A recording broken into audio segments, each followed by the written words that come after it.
পরিষ্কার।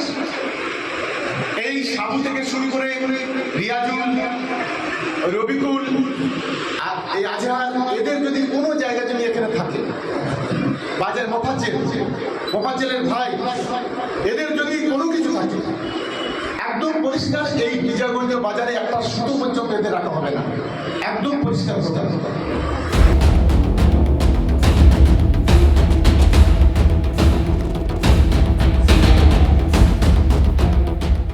নিহত তৃণমূল নেতা রাজ্জাক খান হত্যাকাণ্ডে এবার অভিযুক্তদের জমি জায়গা কেড়ে নেওয়ার হুঁশিয়ারি দিলেন শওকত মোল্লা।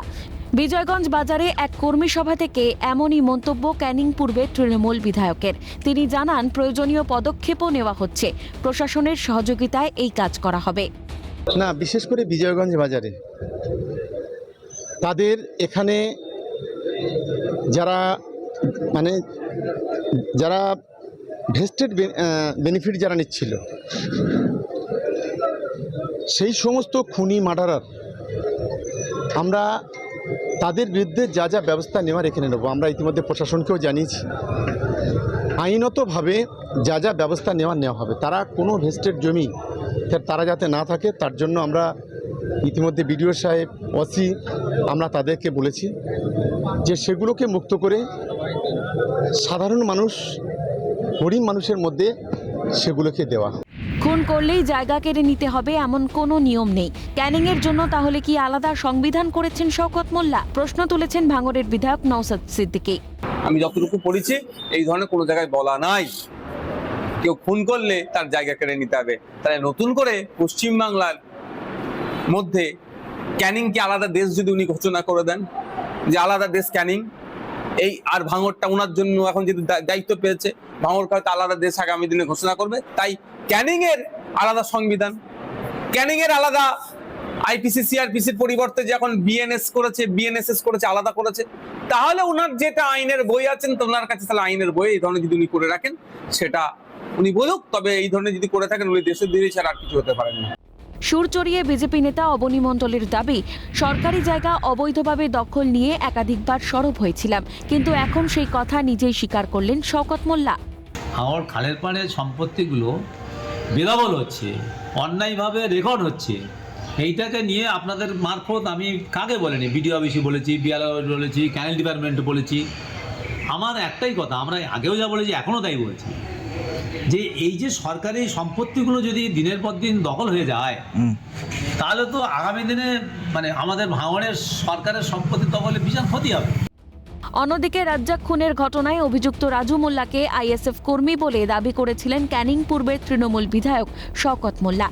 সম্প্রতি যে ছবি ভাইরাল হয়েছে সেখানে দেখা গেছে রাজু মোল্লার গলায় বিজেপির উত্তরীয়। শওকত মোল্লার দাবি তিনি বিজেপির কর্মী, যদিও এই দাবিকে নস্যাৎ করেছে গেরুয়া শিবির। দেখুন, আমরা এতদিন প্রথম থেকে বলে আসছিলাম যে এর সঙ্গে আইএসএফ পুরোপুরি জড়িত। বর্তমানে আমরা দেখলাম যে রাজু মোল্লা যে অ্যারেস্ট হয়েছে, সে কিন্তু বিজেপির কর্মী। এই হচ্ছে রাজু মোল্লা, যে মেন শুটার, যে সরাসরি রাজ্জাককে গুলি করেছে। এবং আমি মনে করি যে আইএসএফ এর সঙ্গে যে সক্রিয়ভাবে বিজেপির একটা যোগসাযোগ আছে, এটা তার সবচেয়ে বড় উদাহরণ, সবচেয়ে বড় প্রমাণ।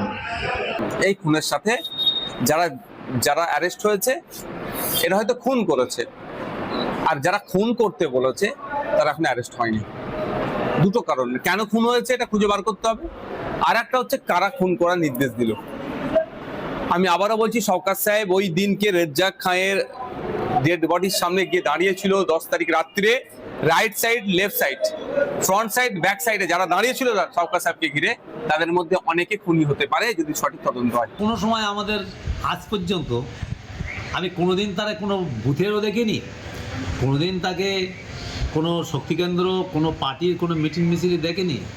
এখন দেখুন, যে ছবিটা নিয়ে আপনি বলছেন, লোকসভা নির্বাচনের ঠিক আগে অনেকে এরকম তারা বিজেপিতে একটা গলায়, বিজেপির উর্দি গলায় দিয়ে সে ঘুরেছে। এখন সেটাকে যদি বিজেপি করি বলা যায়, তাহলে তো পশ্চিমবাংলায় তো আমরা সবাই আমাদের বিজেপি করি। সব মিলিয়ে 21শে জুলাইয়ের আগে ফের একবার বাকযুদ্ধে তপ্ত ভাঙড়। তৃণমূল নেতা রাজ্জাক মোল্লা খুনে চরমে শাসক বিরোধী কাজিয়া। তমাল সরকারের রিপোর্ট, ক্যালকাটা নিউজ।